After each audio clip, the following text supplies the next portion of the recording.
తేజస్వికే మా కిరీటం పొత్తు చర్చల కొలిక్కి వచ్చినట్లేనా? ఖచ్చితంగా అది నిన్న కూడా మనం 10 మంది శాసనసభ స్థానాలకు అదనంగా టికెట్లు వేసుకోవడం తప్ప మొత్తానికి మహాగఠబంధన్ పొత్తు కొలిక్కి వచ్చినట్టుంది. కీలకంగా ఈరోజు మా ముఖ్యమంత్రి అభ్యర్థి తేజస్వి యాదవ్ అనే ప్రకటన వాళ్ళు చేశారు.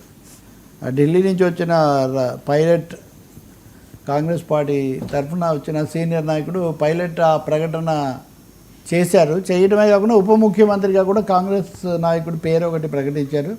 ఆ సీట్ల సర్దుబాటులో కూడా 131 ఆర్జేడీకి, కాంగ్రెస్ పార్టీకి 54, కమ్యూనిస్ట్ పార్టీలు 3కి ఎంఎల్, ఎంఐ వీటికి ఒక 30కి పైన స్థానాలు, ఎక్కువ భాగం 24 దాకా సిపిఐ ఎంఎల్కు, జేఎంఎంకు 2 ఇట్లా సీట్ల సర్దుబాటు అయితే వాళ్ళు పూర్తి చేసుకోవడము, ముఖ్యమంత్రి అభ్యర్థిని ప్రకటించడం అన్నది చాలా గేమ్ చేంజర్ అవుతుందనేది అభిప్రాయం.